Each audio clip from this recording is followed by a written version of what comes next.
Okay, we are now joined by Dale Earnhardt Jr., driver of number 88 Nationwide Chevrolet.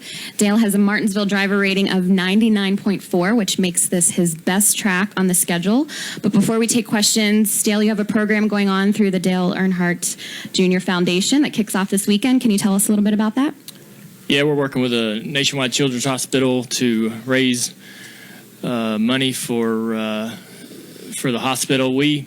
Last year we did this gloves program where we wore a pair of gloves each month and auctioned them off on eBay. And this year we're doing that again, and we're going to do it 4 months this year. This is the first month where we're wearing blue gloves all month for autism awareness. And so we're really excited to be able to announce that program. And we've thought of different ways to get creative each year. We've done a little bit differently each year to try to raise as much money and awareness as we can. So look forward to releasing more information throughout the season as we go along. But this will be the first month, and we hope to be able to raise a lot of money. If we can win a few races, it definitely makes those gloves a little more valuable. So that puts a little pressure on the team and myself, but it's good pressure. We'll now open it up for questions. Please raise your hand, state your name and affiliation. We'll get a microphone to you. We'll start over here with Claire B. Lang. Claire B. Lang, Sirius XM NASCAR Radio.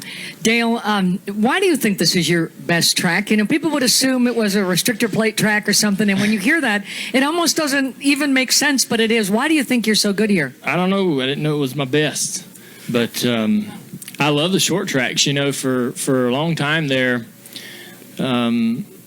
maybe about 10 years ago, in a little span of about 3 or 4 years, we were getting more points at the short tracks than any other team. And we were running consistently in the top 5. I think we had a string of 4 to 6 top 5s in a row at Martinsville at one particular point. I love short track racing, and we don't get to do a lot of it, so that makes you love it more. And that's you know, the less is more kind of mentality I think works. And for me there, being able to come to these tracks and only knowing you're only going to get a run here a few times, run a couple short tracks throughout the season a few times, it makes you really appreciate it and work hard. And it makes you, really try to take care of the car, to run all the laps and get everything out of it you can, just because it's so much fun to begin with. I have ran with some great programs here. Obviously, Hendrick has had a lock on this place for a long time, and that really makes us look good when we get in those cars, because they're always going to be great race cars. So I look forward to Sunday. I think we showed in the first practice that we have some pretty good pace and race trim. We're struggling in qualifying trim again, but we're going to work on that, and Greg's in there changing things and throwing up ideas on the whiteboard, and we're going to see what works. Okay, we'll go to Bob, Jeff, and then Nate. Bob Pockris, ESPN. As far as the tweet about donating your brain to science, Is that something that you're going to do, or is that something new? And what would you want to learn, or what would you hope people would learn from your brain? Yeah, hopefully they don't have to look at my brain. Whenever I pass away, they've learned enough in the science to study the brains of living adults, but hopefully the science has advanced enough to where that they no longer need to be poking around inside my brain. But I was inspired really by Brenda Chastain and the Raiders guys that donated their brain in honor of their teammate. I went through my experience in 2012 and met some amazing doctors at the University of Pittsburgh Medical Center. Mickey Collins was one of those guys. And they gave me the confidence going through that process that I could be successful and get through it. And I have.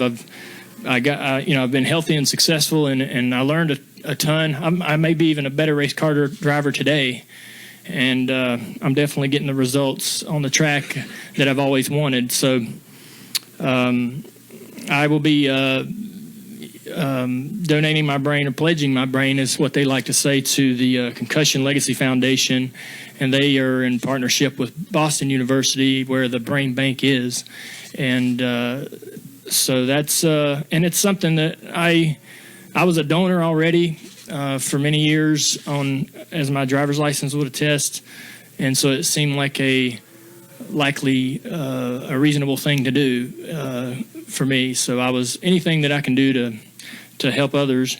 But hopefully the science is advanced far beyond where it is today, and they don't need it. But it was something that I didn't have to ask myself whether I wanted to do it or not.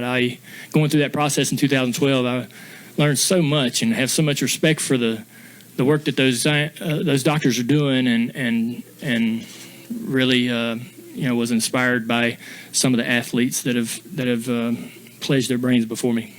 Jeff? Jeff Gluck from USA Today. Your tweet the other night, was it a spur of the moment thing where you were sort of reacting to something you saw, and then all of a sudden it's on like NBC Nightly? Yeah, right. That's exactly.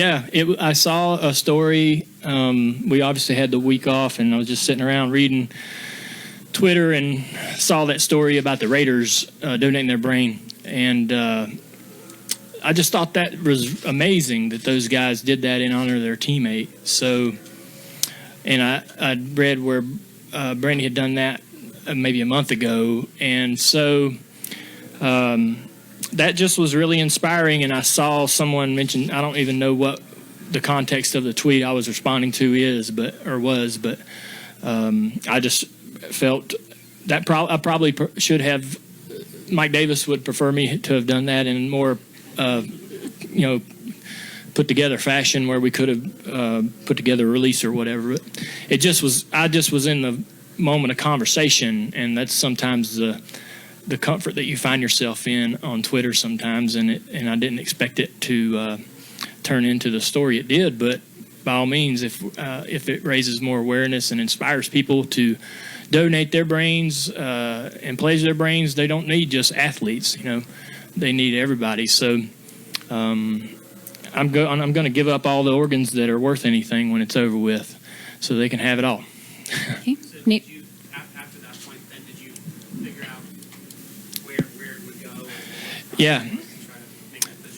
Yeah, I got in touch with the Concussion Legacy Foundation, and they helped me understand exactly what the process is, and it's very straightforward. You get a card, basically like you would carry around a driver's license where it says you're a donor on the license. There'll be a card in your pocket that you carry in your driver's license, and your family can refuse. Nothing's binding, so it's really just a promise in a way. You share that information with your family so they're aware, and when this comes up, if you happen to pass untimely or what have you, if this comes up, someone will contact them, and they can refuse. Nothing's binding, so it's very easygoing, comfortable thing for me, and I'm looking forward to having an opportunity when we go to New Hampshire, maybe to go up to Boston University and talk to some people up there with the brain bank and learn more. I'm really excited or passionate, I guess, a little bit to know more about it and understand the whole process. Certainly want to know everything you can do. That's a very serious and personal decision. So it'd be interesting to go up there and see the bank and understand more. Okay, we'll go to Nate and then back to Andrew. Nate Ryan, NBC Sports. Dale, obviously concussions, not just in sports, but in racing have been a hot topic recently, especially with Will Power's misdiagnosis at St. Pete. Jimmy Johnson said this morning that he feels that is an example of there needs to be better protocols for IndyCar and NASCAR to ensure you don't have misdiagnosis. I know you saw what Brad Keselowski said about how he feels as if doctors aren't well versed enough yet to make those diagnoses, and he's not sure if professional sports should put faith in them and the medical community's advice. Where do you stand on all that? Is there a need for better at-track testing, and do you view it differently than the way Brad does, where it seems like he's not sure he's ready to trust doctors, but you would probably look at it from a different perspective in that you did trust the doctors, and like you said, you got better 4 years ago. Yeah, I see the argument in reverse, whereas most concussions are self-diagnosed, and as a driver, I think the real purpose of the conversation should be to help drivers, football players, whoever it is, to understand that it's okay to self-diagnose and go get help. And I feel very good about the protocols that are in place, and they've stepped up, and they've gotten more like using the impact test. I believe in the impact test and what it's used for and how it's used. And I think it's a great tool, not only for understanding a concussion or trying to diagnose a concussion, but it's also a great tool to treat the concussion. Once you have been diagnosed and understand that you have the concussion, how to treat it, because concussions are like snowflakes. There's no two concussions that are the same, and so each one deals with certain parts of the body, and to be able to use that impact test helps you understand how to treat that particular concussion. And so I think the protocols and the advances that we've made in trying to protect ourselves are great things, and I'm excited about what NASCAR has done. They've really taken this head on. They're talking to the right people. They're talking and involving themselves with the right folks to get the best information to be able to protect the drivers the best way they can. Okay, back to Andrew on your left. It'll just get better, the same way everything else in the sport progresses. We'll look at the interior of the car, for example, and how it's changed. I mean, the more information we get from the doctors, the better equipped we are to protect ourselves. I feel good about it. So I understand some of the drivers' concerns, but going through the process myself really helped me understand exactly what everything's there for and how to use it. Andrew Dowd, Fox Sports back here. Question about racing here at Martinsville. Short track like this, a pit road as challenging as this. Can you just talk to us a little bit about the importance of staying patient, hitting your marks, and how quickly things can change? You try to eliminate some of those mistakes here? Yeah, it looks pretty straightforward as far as racetracks go, but there's little things about each corner, and the exit of 4 is so different than the exit of 2. Looks identical, but inside the car, they're two different corners. There's some bumps getting into turn 3 that you don't really deal with in turn 1. So in qualifying, you can overdrive the car and get the front hopping into the center. And I don't qualify well anywhere, but I've struggled here as well. But I race great, so I don't understand how to sort of marry the two and make both of them great. But there's certainly a lot more to it, than what you see visually. Watching a car go around the track, as far as the marks, the braking, the lifting, and everything that you're doing to get the car down in the corner. So it's a real challenge, but in the race, you sort of get in repetition. Qualifying, you have to go out there and make it happen with blind faith that the car is going to do exactly what your mind thinks it's going to do. And in the race, you can run a lap. Man, that didn't really work. Let me try this, and let me move around and do this. And I feel like that's my strength once I'm in the car in the race, is I can adjust what I'm doing to get the car to work. And in qualifying, we struggle with that. But it's definitely a track where you can get in a good rhythm.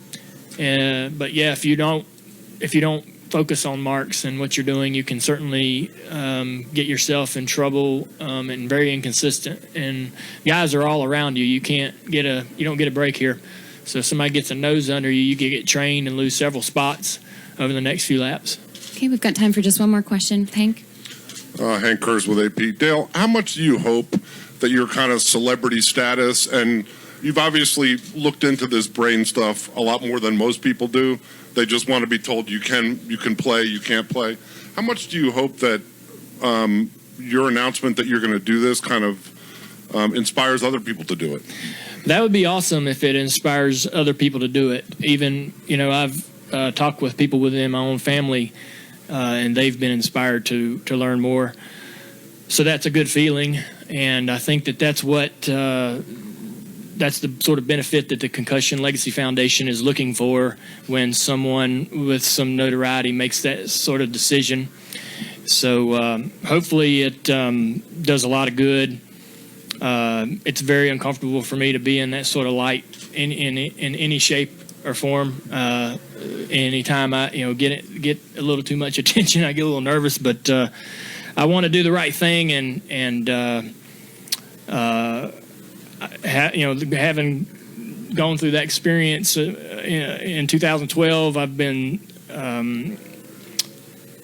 really inspired by what I've seen since then from other people. So it was a no-brainer for me, and they don't need just athletes. They don't need people that just play sports. They need brains from all over, and but again, you know, like I say, hopefully I'm going to live 40, 50 more years, and the science has progressed so much that they don't need it.